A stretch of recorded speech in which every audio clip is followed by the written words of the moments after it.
के साथ फिर से पेट शॉप में आई। सुपिंग ने बेमन से आगे बढ़कर उसका वेलकम किया। 108 युआन वाली, तुम फिर आ गई, क्या बात है? ये सुनकर सुयिंग गुस्से में उसे घूरने लगी और कहा कि वो उसका रियल नेम ले, और पूछा कि उसने लाइटनिंग रेड के साथ क्या किया है, क्योंकि अब उसका बिहेवियर पहले से बिल्कुल अलग है। सुपिंग समझ गया कि वो लाइटनिंग रेड के इतना पावरफुल होने का रीजन जानना चाहती है, लेकिन ये पिट शॉप के सीक्रेट्स और सिस्टम से जुड़ा था। इसलिए उसने कहा कि उसने तो बस उसे थोड़ा टहलाया है। फिर उसने लाइटनिंग रेड को देखकर एक शाइनी स्माइल दी, जिससे लाइटनिंग रेड डर कर कांपने लगा। सुयिंग ये देखकर हैरान रह गई। लाइटनिंग रेड तो चौथे लेवल के डायमंड ड्रैगन डॉग से भी नहीं डरता था, लेकिन अब शॉप के ओनर के सामने कांप रहा था। सुपिंग की ऑरा से उसने गेस किया कि वो शायद 7वें लेवल का है, इसलिए उसने अपनी फ्रेंड लैन लेले को केयरफुल किया कि वो एज से बात करे, नहीं तो उसकी जान जा सकती है। हालांकि सुपिंग तो अभी अभी बैटल पेट मास्टर बना था, और वो भी सबसे निचले लेवल का। उसने यूं ही पूछ लिया, क्या तुम्हें लगता है कि मेरी फीस बहुत ज्यादा है? ये सुनकर सुइंग को अचानक रियलाइज हुआ, इतना बेहतरीन लाइटनिंग रैट रेडी करने के बाद इसकी कीमत सिर्फ 108 युआन कैसे हो सकती है? ये जरूर मेरी ऑनेस्टी का टेस्ट ले रहा है। उसने सुपिंग के अकाउंट में 1000 युआन ट्रांसफर किए, लेकिन सुपिंग ने ट्रांसफर लेने से मना कर दिया। सुयिंग को लगा कि ये पैसे कम है, इसलिए उसने 5000 युआन और ट्रांसफर किए, लेकिन रिजल्ट वहीं रहा, पेमेंट रिजेक्ट हो गया। ये देखकर सुयिंग ने सीधे 1 लाख युआन ट्रांसफर किए।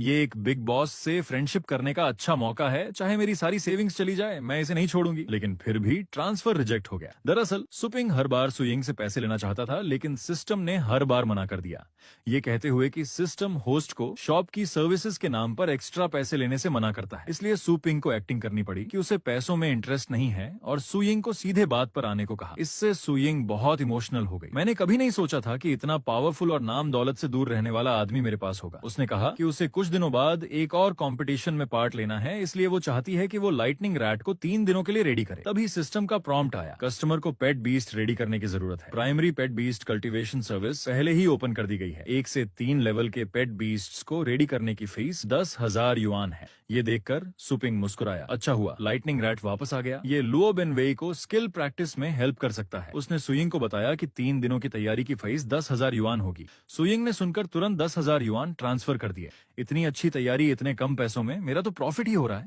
तैयारी की फीस मिलने के बाद सुपिंग बहुत हैप्पी हुआ और कहा कि शॉप में बोर्डिंग सर्विस के दौरान पेट बीस्ट्स का ट्रीटमेंट भी किया जा सकता है। ये सुनकर सुयिंग की आंखें चमक उठी, ये पेट शॉप कितनी अमेजिंग है। उसने तुरंत अपने रिजर्व स्पेस से 3 और पेट बीस्ट्स निकाले और कहा कि इन सबको भी बोर्डिंग पर रखना है। तभी सिस्टम ने अचानक अलर्ट दिया, शॉप के काम पर असर न पड़े, इसलिए होस्ट को जल्द से जल्द केनल्स को अपग्रेड करना चाहिए। सुपिंग हैरान रह गया, इससे काम पर कैसे असर पड़ेगा? पता चला कि सिस्टम ने जो फरी केनल्स दिए थे वो टेम्पोररी स्क्रैप मटेरियल से बने थे। हालांकि ये पेट बीस्ट्स को थोड़ा सा ग्रो करने में हेल्प करते थे, लेकिन उनके म्यूटेट होने का चांस बहुत ज्यादा था। इसलिए सुपिंग को 50 एनर्जी खर्च करके केनल्स को दूसरे लेवल तक बढ़ाना पड़ा, और अब हर केनल हर दिन एक एनर्जी खर्च करेगा, और वो भी उसे खुद भरना होगा। उसकी मेहनत से कमाई गई दौलत पल भर में वेस्ट हो गई, जिससे सुपिंग गुस्से से खून उगलने लगा। शांत होने के बाद उसने सुयिंग से कहा कि वो पहले बिल चुका दे, जो टोटल 21,600 युआन था। सुयिंग ने बिना देरी किए तुरंत पैसे ट्रांसफर कर दिए। फिर 5 पेट बीस्ट्स को केनल में रखा गया। सिस्टम ने माइंड टास्क पूरा करने के लिए एक प्रॉम्प्ट दिया, होस्ट को कस्टमर के पेट बीस्ट को उसकी पिछली लड़ने की पावर से 2 गुना से ज्यादा तक बढ़ाना होगा। टाइम लिमिट 3 दिन है। Task reward 3 primary origin power pills. Suping ने तुरंत टास्क एक्सेप्ट कर लिया, ये मेरे पिछले टास्क के साथ मिलकर काम करेगा। फिर उसने ब्रीडिंग ग्राउंड लिस्ट खोली और लुओ बेनवेई के लेवल को बढ़ाने के लिए सही जगह सिलेक्ट की। उसने top level plane cause underdead realm में जाने का डिसीजन लिया। पलक झपकते ही वो एक ऐसी जगह पर पहुंच गया जो किसी परगेटोरी से कम नहीं थी। वहां की नमी की वजह से उसे बहुत फैटिक महसूस हो रही थी और वो बिल्कुल भी पावर नहीं लगा पा रहा था। अगले ही मोमेंट एक बड़े पैर ने अचानक लू बेनवेई को कुचल कर रख दिया। सुपिंग को तब पता चला कि उसके पीछे एक स्केलेटन जियांट खड़ा है। इससे पहले कि वो रिएक्ट कर पाता, स्केलेटन जेंट ने अपनी हड्डी की लाठी उस पर जोर से मारी, लेकिन थैंक गॉड लाइटनिंग रेट ने तेजी से रिएक्शन दिया और एक थंडर फ्लैश से अटैक को रोक दिया। सुपिंग ने एप्रिसल टेक्निक्स का यूज किया और पाया कि स्केलेटन जियांट का लेवल 7 था, लेकिन लड़ने की पावर सिर्फ 5 थी। इसलिए उसने लाइटनिंग रेट को थंडर चॉप यूज करने और स्केलेटन जेंट की आर्म काटने का ऑर्डर दिया। एक जोरदार ब्लास्ट के साथ 5 मीटर लंबी हड्डी की लाठी तुरंत कट गई, लेकिन स्केलेटन जियांट अचानक गुस्से में रोर किया। तेज साउंड वेव्स ने लाइटनिंग रैट के इंटरनल ऑर्गन्स को तोड़ दिया। तभी स्केलेटन जायंट के राइट शोल्डर से एक अजीब सी एनर्जी निकली और पलक झपकते ही अनगिनत स्केलेटन से बनी एक आर्म अचानक दिखाई दी। सुपिंग के पास अनलिमिटेड बार रिवाइव होने का चांस था, इसलिए वो घबराया नहीं। उसने तुरंत लुओ बेनवेई और लाइटनिंग रेड को फिर से रिवाइव होने के लिए कहा। दोबारा रिवाइव हुआ लुओ बेनवेई आगे बढ़ने से डर रहा था और कांपते हुए उसकी टांगों के पीछे छिप गया। सुपिंग ने आह भरी और न्यूबी स्पेस से स्किल बुक निकाली और तुरंत बैटल इंटेंट किल इंटेंट में मास्टरी हासिल कर ली। स्केलेटन जेंट भी इस टाइम तेजी से अटैक करने आया। सुपिंग ने तुरंत किल इंटेंट स्किल को एक्टिवेट कर दिया, जिससे लाइटनिंग रेड और लुओ बेनवेई बर्सर्क स्टेट में आ गए और अपनी जान की परवाह न करते हुए स्केलेटन जेंट की ओर भागे। 88 बार रिवाइव होने के बाद सुपिंग स्केलेटन जेंट की वीकनेस को समझ गया था। उसकी राइट आर्म बहुत बड़ी थी, जिससे उसका बैलेंस बनाए रखना मुश्किल था। तभी स्केलेटन जेंट ने फिर से अपनी राइट आर्म से अटैक किया। सुपिंग ने तुरंत लाइटनिंग रेड को thunder shadow after image use करने का ऑर्डर दिया और फिर थंडर फ्लैश से एक साथ उसकी एड़ी और गर्दन को काट दिया। स्केलेटन जायंट के माथे पर लगा रेड जेम धीरे से नीचे गिर गया। लुओ बेनवेई उसे पकड़ने के लिए हाथ बढ़ाना चाहता था, लेकिन वो रेड जेम उसके सिर पर जा लगा। तभी सुपिंग ने देखा कि लाइटनिंग रेड की thunder shadow after image multiple thunder shadow after image में अपग्रेड हो गई है, जिससे बहुत कम चांस है कि वो 3 क्लोन्स बना सके। इस टाइम लुओ बेनवेई अपनी हाथ में रेड जैम को घूर रहा था। अगले ही moment red jam red fog में बदल गया और धीरे धीरे उसके शरीर में समा गया।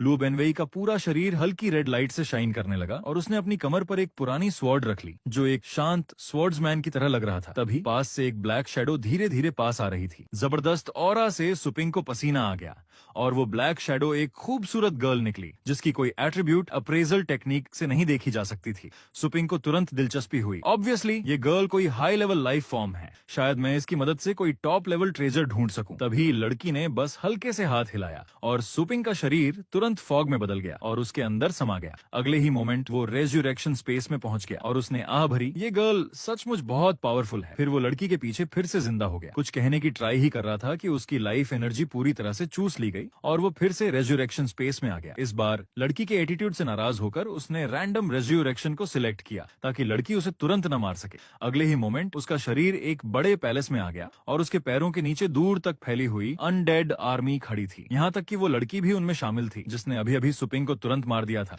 तभी लड़की ने उसे देखा और उसका शांत फेस अचानक घबरा गया। इस टाइम सुपिंग के पैरों के नीचे की जमीन जोर से हिलने लगी और एक घोस्टली हैंड अचानक दिखाई दिया और उसे कसकर पकड़ लिया। सिंहासन पर बैठा स्केलेटन किंग क्यूरियोसिटी से उसे घूर रहा था। तुम कौन हो और तुम अंदर कैसे आए? जवाब देने के लिए तुम्हारे पास 3 सेकंड है। कसकर पकड़ा गया सुपिंग जल्दी से एक्सप्लेन करने लगा, मैं तो बस यहाँ से गुजर रहा था। क्या तुम यहाँ के बॉस हो? उसकी बात खत्म होते ही स्केलेटन किंग की डरावनी ऑन प्रेशन अचानक दिखाई दी। इतनी खामोशी से मेरे इतने करीब आना, तुम कोई ऑर्डिनरी आदमी नहीं हो। मेरे सवाल का आंसर दो, मैं दोबारा नहीं पूछूंगा। इस बात से सुपिंग को रियलाइज हुआ और उसने अंदाजा लगाया कि स्केलेटन किंग ने शायद कभी इंसान को नहीं देखा है और उसे अभी तक मार नहीं रहा है, क्योंकि वो उसकी पावर से डर रहा है। इसलिए उसने डींग मारी कि वो ह्यूमन रेल्म के सबसे पावरफुल आदमी का एक क्लोन है और वो यहाँ थ्रेट वैल्यू की जांच करने आया है। अगर थ्रेट वैल्यू बहुत ज्यादा हुई तो मैं तुम सबको मिटा दूंगा। ये सुनकर पैलेस के नीचे मौजूद अटॉक्स बहुत गुस्से में आ गया और तलवार लहराते हुए चिल्लाया, राजा की प्रोटेक्शन करो। लेकिन अगले ही मोमेंट वो तुरंत पाउडर में बदल गया। ये देखकर सुपिंग ने ठंडी सांस ली। वो तुम्हारा लॉयल आदमी था, तुमने उसे ऐसे ही मार दिया। तुम्हें बुरा नहीं लगा? या फिर तुम वीक लोगों को धमकाने में ही मास्टर हो? पल भर में एक लाइट की रे ने उसे पूरी तरह से खत्म कर दिया। स्केलेटन किंग गुस्से में गरजा, प्रोटेक्शन मेरे लिए अपमान है। इस वर्ल्ड में कुछ भी नहीं है जो मुझे धमका सके। हालांकि अगले ही मोमेंट सुपिंग बिना किसी नुकसान के उसके सामने फिर से दिखाई दिया।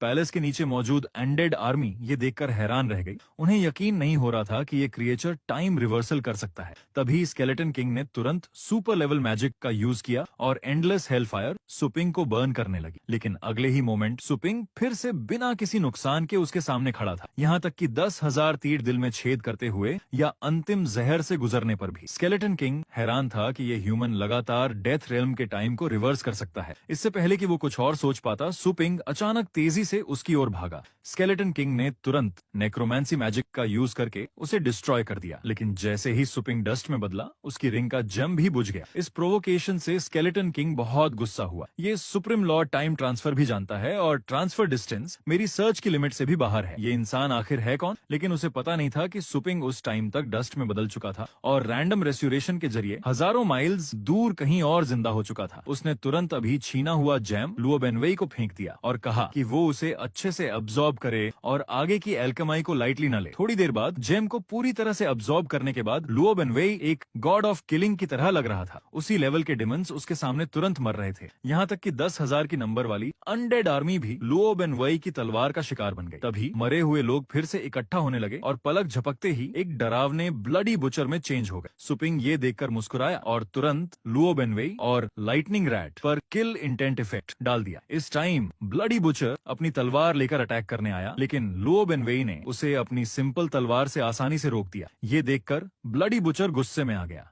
और अपने दोनों हाथ जमीन में डाल दिया। अनगिनत घोस्टली हैंड्स जमीन के नीचे से निकले और सुपिंग, लाइटनिंग रैट और लुओ बेनवेई को तुरंत पकड़ लिया। इस टाइम केओस अनडेड रेल्म को बंद होने में सिर्फ 7 मिनट्स बचे थे। सुपिंग ने तुरंत लाइटनिंग रैट को कोर पर थंडर चॉप से अटैक करने का ऑर्डर दिया। इस टाइम ब्लडी बटर की चेस्ट पर बिजली से भरी लाइट की एक रे तेजी से भागी, लेकिन अनगिनत घोस्टली हैंड्स ने अटैक को रोक दिया। जब सिर्फ 3 मिनट्स बचे थे तो सुपिंग के माइंड में अचानक एक आइडिया आया। लाइटनिंग रेट, जल्दी से थंडर चॉप का यूज करो और बिजली की पावर को जमीन पर फैला दो।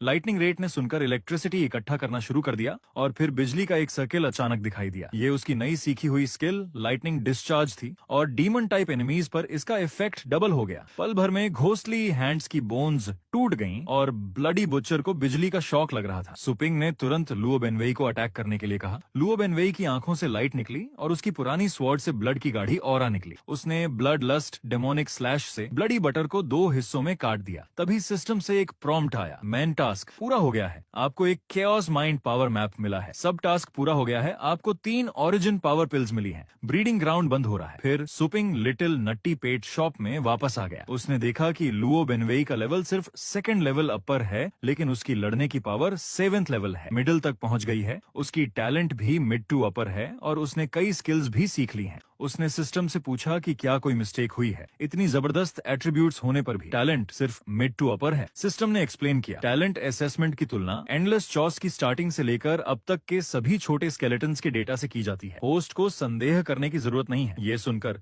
सुपिंग को अभी मिले स्केलेटन किंग की याद आई और उसने सोचा कि इस आदमी का होना जरूर कोई ऑर्डिनरी बात नहीं है। इसके बाद उसे एक और हैरान करने वाली बात पता चली। लाइटनिंग रेट, जो एक लाइटनिंग टाइप पेट बीस्ट था, उसने एंडेड टाइप स्किल्स, एंडेड समन और नेक्रोमेंसी सीख ली थी। सुपिंग को तुरंत इंटरेस्ट हो गया। अगर किसी ने उसे कंपटीशन में अनडेड को बुलाते हुए देखा तो क्या होगा। फिर उसने उन दोनों छोटे प्यारे पेट्स को केनल्स में रखा। सुपिंग ने केओस अनडेड रेल्म से लाई गई स्पेशल प्रोडक्ट्स काउंटर पर रख दी। फिर उसने सिस्टम से पूछा कि ये केओस माइंड पावर मैप क्या है। सिस्टम ने एक्सप्लेन किया, ये एक खोई हुई एंशिएंट कल्टीवेशन मेथड है जो होस्ट के कल्टीवेशन लेवल को बढ़ा सकती है। केओस माइंड पावर मैप अपनी बॉडी को एक विशाल यूनिवर्स मानता है और बॉडी के अलग अलग एक्यूपॉइंट्स, मसल्स और बोन्स को स्टार्स से कंपेयर करके कल्टीवेट करता है, जो फेडरेशन में यूज होने वाली माइंड पावर कल्टीवेशन से टोटली डिफरेंट है। ये सुनकर सुपिंग बहुत एक्साइटेड हो गया। मैंने कभी नहीं सोचा था कि मैं भी कल्टीवेट कर सकता हूँ। वो तुरंत वहीं बैठ गया और अपने थॉट्स को केओस माइंड पावर मैप की मिस्टीरियस कल्टीवेशन में डुबो दिया, जिससे माइंड पावर कोर में जमा होने लगी और उसकी क्वालिटी बढ़ने लगी। जब वो माइंड स्किल का यूज करेगा तो उसे बस इसे घुमाकर एक भंवर बनाना होगा, जिससे बॉडी की माइंड पावर बाहर निकलकर बाहर की वर्ल्ड को अफेक्ट कर सके। यही केओस माइंड पावर मैप का पहला लेवल माइंड वॉर्टेक्स टेक्निक है। सुपिंग ने अपने सामने मटर के दाने जितनी माइंड पावर को देखकर उसे अपने हाथों से इकट्ठा करने की कोशिश की, लेकिन पाया कि माइंड पावर सीधे उसके हाथों से गुजर गई। फिर उसने माइंड पावर के बहने की डायरेक्शन में अपनी बॉडी लगाकर ट्राई किया और माइंड पावर अचानक इकट्ठा होने लगी। तभी उसे याद आया कि उसके पास 3 ओरिजिन पावर पिल्स हैं और उसने तीनों को एक साथ निगल लिया। पल भर में एक प्योर माइंड पावर उसके शरीर में बह गई। उसके डैंटियन में माइंड पावर का गोला पहले से बड़ा हो गया। तभी सिस्टम का पॉपअप आया, कांग्रेचुलेशंस, होस्ट ने माइंड वॉर्टेक्स टेक्निक में सक्सेसफुली एंट्री कर ली है और कैरेक्टर पैनल अनलॉक हो गया है। सुपिंग ने तुरंत देखा कि उसकी mind power 3rd level middle तक पहुंच गई है। उसने आह भरी कि ओरिजिन पावर पिल्स सचमुच बहुत पावरफुल हैं और तुरंत सिस्टम से पूछा कि क्या ओरिजिन पावर पिल्स के लिए कोई और टास्क है। सिस्टम ने एक्सप्लेन किया, ये पिल सिर्फ 1 से 2 लेवल के लिए ही इफेक्टिव है। होस्ट पहले ही 3रे लेवल में एंटर कर चुका है, इसलिए प्लीज खुद ही कल्टीवेशन करें। और ये universe chaos mind power map का इल्यूजन है, लेकिन ये रियल यूनिवर्स का सिम्युलेट कर रहा है। होस्ट को कल्टीवेशन के दौरान केयरफुल रहना चाहिए और उससे बड़े माइंड बॉडीज पर ध्यान देना चाहिए, कहीं वो अंदर न खींच जाए। माइंड पावर को अब्सॉर्ब कर रहा सुपिंग ने क्यूरियोसिटी से पूछा, अगर मैं अंदर खींच गया तो क्या होगा, क्या कल्टीवेशन रुक जाएगी? सिस्टम ने तुरंत 4 बड़े लेटर्स दिखाए, सोल डिस्ट्रॉयड। ये रिजल्ट सुनकर सुपिंग को स्वेटिंग आ गया और उसने आह भरी। यही चांस और डेंजर एक साथ बात है, लेकिन जब तक वो बड़े माइंड बॉडीज से दूर रहता है और खुद से छोटे माइंड बॉडीज को अब्सॉर्ब करता है, तब तक सब ओके है। बस इसमें थोड़ा बोरिंग हो सकता है। सुपिंग ने केओस माइंड पावर मैप की हेल्प से successfully mind vortex realm 3rd level में एंटर कर लिया था और वो संतुष्ट होकर घर खाना खाने आया था। मॉम ने उसे रिमाइंड कराया कि उसकी सिस्टर की इन दिनों कंपटीशन है और वो रूम में कल्चर कर रही है, इसलिए उसे डिस्टर्ब न करें। सुपिंग ने सुनकर धीरे से सिर हिलाया। वो पहले सिस्टर से थोड़ी स्पारिंग करने की सोच रहा था, लेकिन फिर उसने वापस रूम में जाकर कल्टीवेशन कंटिन्यू रखने का डिसीजन लिया। तभी उसने देखा कि बहुत घनी माइंड पावर उसकी सिस्टर सुलिंग के रूम की ओर जा रही थी। क्यूरियोसिटी से उसने रूम के अंदर झांका तो देखा कि सुलिंग लेटी हुई बुक पढ़ रही है और रेत जैसी माइंड पावर धीरे धीरे उसकी कमर के चारों ओर जमा हो रही थी। सुपिंग को समझ नहीं आया कि लेटे लेटे भी कल्टीवेशन कैसे हो सकती है। कहीं ये स्टार पेट एकेडमी की फेमस कल्टीवेशन मेथड तो नहीं। उसने सोचा कि क्यों ना मौका देखकर इसे भी सीख लिया जाए। अगर मैंने स्टार पेट एकेडमी की कल्चरेशन मेथड सीख ली तो चॉज माइंड पावर यूनिवर्स में मेरी कल्टीवेशन स्पीड कितनी फास्ट हो जाएगी। वो तुरंत डोर के पास पालथी मारकर बैठ गया और अपनी बॉडी के अंदर माइंड पावर को रोटेट करने की कोशिश करने लगा। उसे सरप्राइज हुआ कि माइंड पावर तेजी से घूमने पर एक भंवर बन गई, जिससे एक जबरदस्त ट्रैक्शन फोर्स पैदा हुई। तो जब मैस काफी होता है तो सिर्फ रोटेट करने से पैदा होने वाली ट्रैक्शन फोर्स पास की माइंड पावर को खींचकर एब्सॉर्ब कर सकती है और खुद को इधर उधर भागने की जरूरत नहीं पड़ती। फिर सुपिंग ने माइंड पावर के रोटेट करने की डायरेक्शन बदलने की कोशिश की, ये देखने के लिए कि क्लॉकवाइज और एंटी क्लॉकवाइज में क्या डिफरेंस है। बुक पढ़ रही सुलिंग अचानक हैरान रह गई और उसे माइंड पावर को अब्सॉर्ब करना मुश्किल लगने लगा। इस टाइम सुपिंग ने क्लॉकवाइज और एंटी क्लॉकवाइज रोटेट करने वाले 2 माइंड पावर भंवर बनाने की कोशिश की, जिससे सुलिंग को अचानक अपने पेट में हल्की गर्माहट महसूस हुई और वो धीरे से करहा उठी। होश में आने पर वो हैरान रह गई, मेरी माइंड पावर अचानक जम क्यों गई, जैसे कि ये चल ही नहीं पा रही हो। उसे समझ नहीं आया कि उसकी माइंड पावर की चाल में अचानक गड़बड़ी क्यों आ गई और उसने सोचा कहीं पास से कोई पावरफुल आदमी तो नहीं गुजरा। तभी उसके शरीर में माइंड पावर फिर से पहले जैसी हो गई और एक गर्म एनर्जी पूरे शरीर में फैल गई, जिससे वो फिर से करहा उठी। कुछ देर बाद ही वो शांत हुई और उसे श्योर हो गया कि इस अजीब माइंड पावर में जरूर कुछ गड़बड़ है, लेकिन ये माइंड पावर उसके वर्थलेस भाई के रूम से कैसे आ सकती है। सुपिंग को अब माइंड वॉट एक्सट्रैक्शन फोर्स का सीक्रेट पता चल गया था। अगली मॉर्निंग वो हमेशा की तरह अपनी पेट शॉप पर पहरा दे रहा था, लेकिन उसका दिमाग इस time chaos mind power universe में था, जहां वो ट्रैक्शन फोर्स का यूज करके लगातार स्टार बॉडीज की माइंड पावर को अब्सॉर्ब कर रहा था। उसकी कल्टीवेशन स्पीड अब कई गुना फास्ट हो गई थी, यहाँ तक कि वो सोते समय भी कल्टीवेट कर सकता था। तभी एक फेमिलियर आवाज आई, बॉस मैं पेट लेने आई हूँ। सुपिंग ने माइंड पावर के शेप से गैस किया कि ये सुयिंग है, लेकिन सुयिंग और लैन लेले को लगा कि वो ओपाई नाम ले रहा है। सुपिंग ने तुरंत जोर देकर कहा कि वो माइंड पावर के बारे में बात कर रहा है। अब लाइटनिंग रेट सचमुच में 7वें लेवल की लड़ने की पावर तक पहुंच गया था, इसलिए सुपिंग को थोड़ी टेंशन हुई। इस राक्षस को स्कूल ले जाने से कोई प्रॉब्लम तो नहीं होगी, लेकिन फिर उसने सोचा कि ये मेरी जान की बाजी लगाकर हासिल किया गया रिजल्ट है और उसने लाइटनिंग रैट को कैनल से उठा लिया। जब सुइंग ने उसे उठाया तो उसे कुछ अजीब लगा। लाइटनिंग रेट ज्यादा मस्क्यूलर लग रहा था और उसके दूसरे पिट्स भी सैड थे या अजीब तरह से रो रहे थे। उन्होंने उसे देखकर जरा भी एक्साइटमेंट नहीं दिखाया, बल्कि सिर्फ छोड़ने की उदासी थी। सुपिंग ने ये देखकर बेचैनी से हाथ हिलाया और उन्हें जल्दी जाने को कहा। तभी लैन लेले ने white scaled evil demon beast को छुआ और पाया कि उसके पुराने जख्म पूरी तरह से भर गए थे और उसके हेयर ज्यादा शाइनी थे। सुइंग ने भी यही देखा और मन ही मन सोचा ये वाकई एक अच्छी पेट शॉप है और सुपिंग से कुछ पालतू खाने की रिकमेंडेशन करने को कहा। सुपिंग को समझ आ गया कि वो पालतू खाना खरीदकर उसका एहसान चुकाना चाहती है, इसलिए उसने 1200 युआन की फायर स्प्रिट ग्रास लेने की एडवाइस दी, जो लू फेंक को बेहतर बनाने के लिए बहुत अच्छा पालतू खाना था। सुइंग संतुष्ट होकर पेट शॉप से बाहर निकली और क्यूरियस थी कि लाइटनिंग रेट अब कितना पावरफुल हो गया है, इसलिए उसने लैन लेले को चैलेंज दिया कि वो एक दूसरे से लड़े, हाथ मत रोकना। ये सुनकर लैन लेले ने तुरंत कॉन्ट्रैक्ट पावर का यूज किया और अपना सबसे पावरफुल पेट बीस्ट अर्थ हाइडिंग मंक बाहर निकाला। सुइंग का फेस सीरियस हो गया। ये वाकई रॉक टाइप के high grade blood line humanoid pet beast के लायक है, जो अभी तक एडल्ट भी नहीं हुआ है, लेकिन उसके पास पहले ही 5वें लेवल की लड़ने की पावर है। उसने होप की कि लाइटनिंग रेट अटैक को झेल पाएगा। वो बस थंडर चॉप और थंडर शैडो आफ्टर इमेज की पावर जानना चाहती थी। उसने तुरंत लाइटनिंग रेट को पहले अटैक करने का ऑर्डर दिया। अर्थ हाइडिंग मंक ने ये देखकर अपने चारों हाथों से एक साथ हैंड सील्स बनाए और स्किल अर्थ मूविंग रेट तुरंत एक्टिवेट हो गया। लाइटनिंग रेट की ओर अनगिनत नुकीले पत्थर भागे, लेकिन लाइटनिंग रेट ने अपनी फर्स्ट मूवमेंट से सबको डॉज कर दिया और अर्थ हाइडिंग मंक पर जोर से अटैक किया। लेकिन अर्थ हाइडिंग मंक ने एक ट्रिक छिपाई थी और उसने अपने सामने के पत्थर के पिलर को तोड़कर नुकीले पत्थरों में बदल दिया, जिससे लाइटनिंग रैट का अटैक रोकने की कोशिश की गई, लेकिन अगले ही मोमेंट लाइटनिंग रैट ने थंडर शैडो आफ्टर इमेज का यूज किया और 3 शैडो जस्ट अचानक दिखाई दी। लेकिन उसने अर्थ हाइडिंग मंक पर अटैक नहीं किया, बल्कि पीछे से इंस्ट्रक्ट कर रही लैन लेले पर किया। उसे मंक के साथ ही लड़ने दो, मेरी माइंड शील्ड बहुत वीक है। सो यिंग ने तुरंत एक्सप्लेन किया, डोंट वरी, मैं बस ये देखना चाहती हूँ कि अर्थ हाइडिंग मंक असली और शैडो में डिफरेंस कर सकता है या नहीं। मैं तुम पर अटैक नहीं करूंगी। अर्थ हाइडिंग मॉन्क ने देखा कि उसकी मिस्ट्रेस डेंजर में है और उसने तुरंत अपनी ढाल का यूज किया और तेजी से निकलकर लैन लेले के सामने खड़ा हो गया। उसने अपने चारों हाथों से 3 लाइटनिंग रेट की शैडोज को पकड़ लिया, लेकिन सबसे जरूरी बॉडी पर उसने ध्यान नहीं दिया। तभी लाइटनिंग रेट की आंखों में क्रूअल और खून पीने वाली चमक दिखाई दी और उसका पूरा शरीर डरावनी ऑरा से भरा हुआ था। अर्थ हाइडिंग मंक ये देखकर डर से कांप उठा और तुरंत लाइटनिंग रैट से दूर हट गया और तुरंत लैन लेले को अपने नीचे छिपा लिया। उसके चारों ओर तुरंत कई मिट्टी की वॉल्स खड़ी हो गईं और पलक झपकते ही मिट्टी की वॉल्स से बना एक फोर्ट दिखाई दिया। सू यिंग बगल में खड़ा शॉक्ड रह गया। उच्च ब्लड लाइन और एट्रीब्यूट रिस्ट्रेंट वाला अर्थ हाइडिंग मंक एक निचले ब्लड लाइन वाले लाइटनिंग रैट से इतना डर गया, इससे सुपिंग के लिए उसका रिस्पेक्ट और भी बढ़ गया। पलक झपकते ही फेंगशन अकादमी एनुअल कॉम्पिटिशन स्टार्ट हो गई। सू यिंग दूसरे ईयर के नए डार्क हॉर्स के रूप में ग्राउंड में आया और उसका अपोनेंट पिछले ईयर के टॉप 10 में शामिल एडवेंचरर ईजे था और उसके खास पेट बीस्ट्स में से एक वाटर शैडो बीस्ट था। सू यिंग जानता था कि वाटर शैडो बीस्ट छिपने और चुपके से मारने में माहिर है और ये असैसिन टाइप पेट बीस्ट है, इसलिए उसने फायर एट्रीब्यूट पेट बीस्ट लुओ फेंग को मुकाबला करने के लिए बाहर निकाला। लेकिन जैसे ही होस्ट ने कंपटीशन स्टार्ट होने की अनाउंसमेंट की, इजे ने अचानक हाथ उठाकर जोर से कहा, मैं हार मानता हूँ। ये देखकर सू यिंग ने अपनी भौहें थोड़ी सी कोड़ी और उसे लगा कि कुछ गड़बड़ है। तभी इजे ने कॉन्ट्रैक्ट पावर का यूज किया और हल्के से मुस्कुराया। पल भर में एक पर्पल कलर का जाला पूरे अरीना पर फैल गया और ये सब उसके पेट बीस्ट अर्थ बरो बीस्ट की वजह से हुआ था। असल में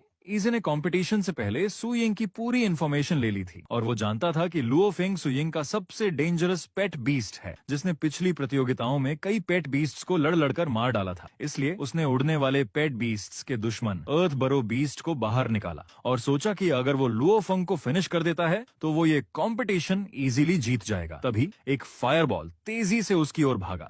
इजे ने तुरंत एक स्टार शील्ड निकालकर उसे रोका, लेकिन जैसे ही वो कुछ सोचने लगा, उसकी आर्म जलती हुई आग से जल गई और वो दर्द से चिल्लाने लगा। उसने तुरंत अर्थ बुरो बीस्ट को स्किल अर्थ स्पाइक का यूज करने का ऑर्डर दिया। पल भर में अरीना में दर्जनों नुकीले पत्थर तेजी से बाहर निकल आए और हवा में उड़ रहे लुओ फेंग की ओर भागे। सू यिंग ने यह देखकर तुरंत लुओ फेंग को स्पीड बूस्ट दिया, जिससे पहले से ही फर्स्ट और फुर्तीला लुओ फेंग और भी तेजी से उड़ने लगा। उसने तुरंत अर्थ बुरो बीस्ट पर किलर मूव फ्लेम स्लैश से अटैक किया। तभी अर्थ बुरो बीस्ट ने अपने दोनों सामने के पैरों को जमीन पर जोर से मारा और अपना खास मूव अर्थ प्रिजन यूज किया। अरीना पर फैला जाला तुरंत सू यिंग और लुओ फेंग को लपेटने के लिए सिकुड़ने लगा। सू यिंग ने यह देखकर तुरंत लुओ फेंग को 3rd लेवल पावर बूस्ट दिया और लू फेंग से आग से जाले को जलाने की कोशिश की, लेकिन जाला बहुत मजबूत था और लगातार अंदर की ओर सिकुड़ रहा था। पलक झपकते ही सू यिंग जाले से बंध गया और हिल नहीं पा रहा था और लुओ फेंग इस टाइम भी संघर्ष कर रहा था, जिससे जाले से उसके शरीर पर कई जगह कट लग गए थे। सू यिंग को यह देखकर बहुत दुख हुआ और उसने उसे और जोर न लगाने को कहा, इससे तुम्हें और चोट लगेगी। तभी इजे ने अपनी आंखें मलते हुए उसे हार मानने की एडवाइस दी।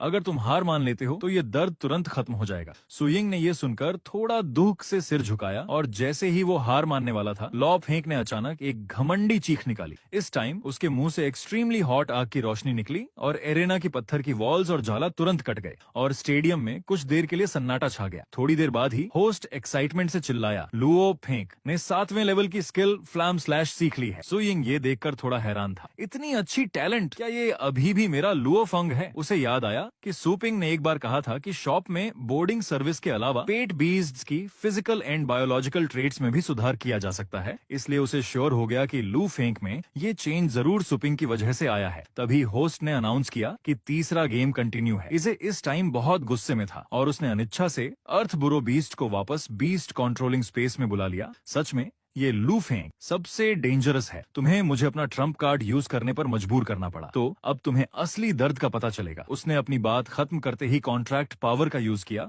और एक राक्षस जैसा पेट बीस्ट कंट्रोलिंग स्पेस से नीचे आया।